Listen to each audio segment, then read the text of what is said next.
फक्त एक शेअर करायचं होतं सगळ्यांसोबत, जे खूपच कमी लोकांना माहिती आहे, म्हणून टू द पॉइंट बोलते. जून 28, 2025 रोजी हा पीटर काकांचा अतिशय हृदयद्रावक असा ऍक्सिडेंट झाला. तो विसरण्यासारखा दिवस नाहीच आहे माझ्यासाठी. अजून विसरण्यासारखा नाही. त्या दिवशी माझ्या नवऱ्याचा वाढदिवस असतो. त्या दिवशी ही घटना घडली आणि माझ्या नवऱ्याला मी फोन केला. तो नागपूरला आहे as a SSC central railway. त्याला म्हटलं तू नागपूरला काहीतरी ऍडजस्ट कर, इथे पीटर काकांचा खूप सिरियस ऍक्सिडेंट झाला आहे आणि तू तिथे काहीतरी व्यवस्था कर आणि तिथे आपल्याला आता शिफ्ट करायचं. तर माझा स्वतःचा मामा न्यूरोसर्जन आहे, पण तो टोरंटोला गेला होता. तो 40 दिवस परत येणार नव्हता. त्याच्या मदतीने मायकलचे काही मित्र आहेत तिथे, त्या लोकांनी न्यूरॉन हॉस्पिटल सजेस्ट केल्याबद्दल आम्ही तिकडे काहीतरी सेटिंग करू.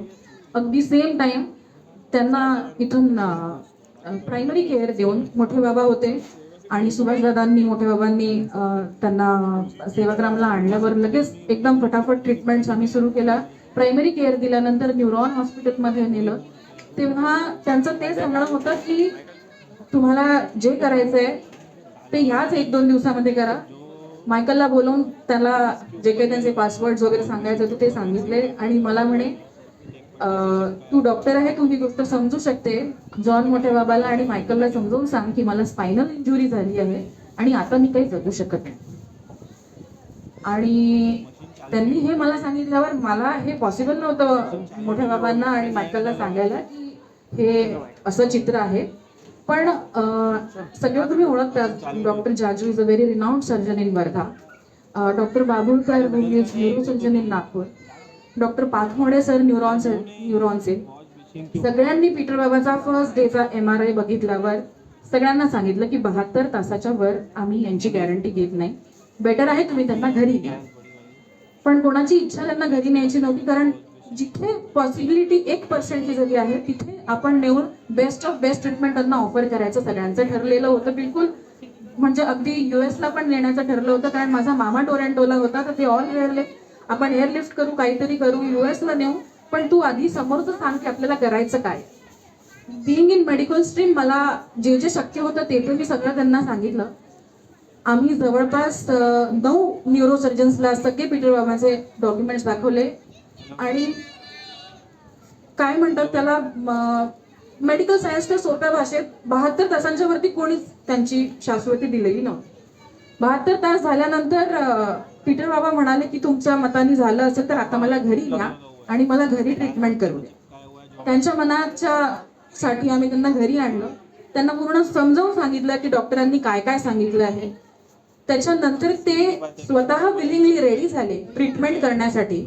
ॲलोपॅथीची ट्रीटमेंट त्यांना पहिले मान्य नव्हती, पण त्यांना घरी आल्यानंतर समजलं की ही ॲलोपॅथीशिवाय ट्रीट होण्यासारखी गोष्ट नाही आहे.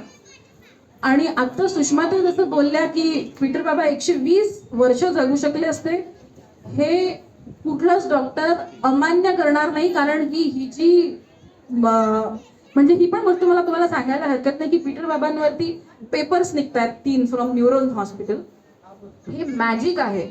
28 जूनला इतकी ट्रिमेंडस सिव्हिअर इंजुरी झालेला पेशंट 15 ऑगस्ट पर्यंत जगणं ही केवळ अशक्य, केवळ म्हणजे ऍब्सोल्यूट मॅजिक अँड मिराकल. पण जसं सुषमाताईंनी ऑलरेडी सांगितलं की त्यांचा विल पॉवर आणि ह्या सगळ्या गोष्टी इतक्या परफेक्ट होत्या. त्यातल्या त्यात जसं पीटर बाबांचं पूर्ण family family family actual family काय असतं ना, हे खरंच न्यूरॉनमध्ये बघितलं मी की मॅगी ताई भरभर भरभर रिझोल्युशनचं हे घेऊन आली. दादा त्यांचं काम सोडून लगेच हैदराबाद निघून आले.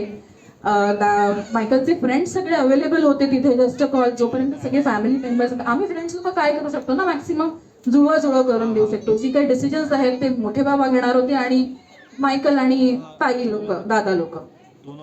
सेम डे डॉक्टरांनी सांगितलं आम्हाला की तुम्ही पेशंटची जर का सर्जरी केली तरी पण पेशंट 3 दिवस तुमच्यासोबत आहे, सर्जरी नाही केली तरी पण पेशंट तुमच्यासोबत 3 दिवस आहे. 90% आम्ही तुम्हाला सांगतो की ड्युरिंग सर्जरी पेशंट कोलॅप्स होईल, ह्याचा तुम्ही आम्हाला हाय रिस्क कन्सेंट साईन करून द्या.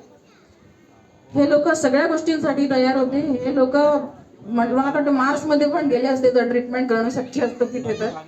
आणि सगळ्यांनी एकदम जीवाला जीव लावून, म्हणजे ऍक्च्युअल फॅमिली काय असते हे मला खरंच तिथे समजलं की मॅगी ताई, जोजो दादा, दीदू, जय हे लोक म्हणजे एक मिनिटासाठी पण हॉस्पिटलमधून सरकत नव्हते.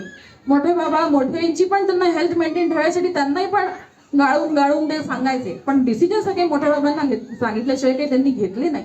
कारण being Elder person in a family, आणि महत्वाचं म्हणजे मायकलचे सगळे फ्रेंड्स खूप सपोर्टिव्ह होते through out treatment journey of Peter बाबा.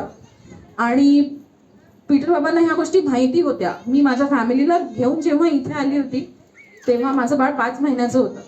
पीटर बाबांना म्हटलं की असं असं ठरतंय, आपल्याला नागपूरला दुसऱ्या हॉस्पिटलमध्ये ऍडमिट व्हायचंय. तर ते मला म्हणाले, बोलायला इतका त्रास होत होता त्यांना, पण त्याच्यात ते मला म्हणाले तू येऊ नको, तुझं बाळ लहान आहे, तू येऊ नको, काही असेल तर हे लोक तुला फोन करून सांगते. पण माझं बाळ खूपच कोऑपरेटिव्ह आहे डे 1 पासून ऑफ हर लाईफ. त्याच्यामुळे पीटर बाबांना जितकेदा आम्ही दिवसभर हॉस्पिटलला गेलो, दिवसभर माझं बाळ कधीच काही काका न करता छान सगळ्यांजवळ राहायचं.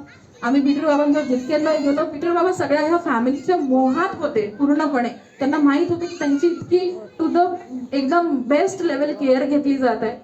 आणि 3 दिवसांची गोष्ट सांगायची म्हणजे त्यांच्या ब्रेनवरती एक स्वेलिंग आलं होतं, जे ऍक्सिडेंटमुळे आली होती. आणि 3 दिवसानंतर ती स्वेलिंग पूर्ण ब्रेन कॅप्चर करून त्यांना हेमरेज होणार होतं.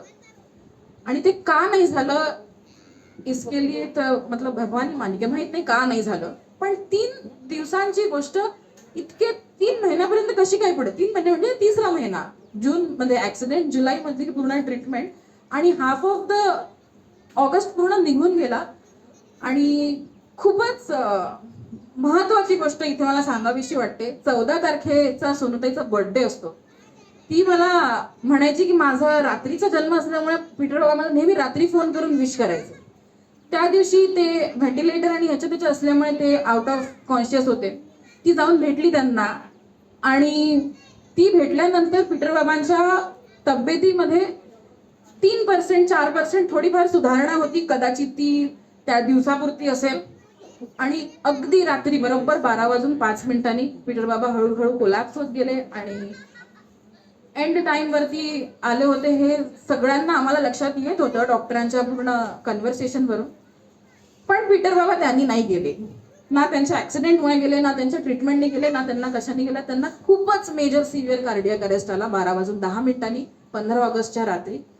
आणि बिंग देशभक्त 15 ऑगस्ट सारखी अजून चांगली तारीख त्यांच्या मरणासाठी अजून सुटेबल नसतीच.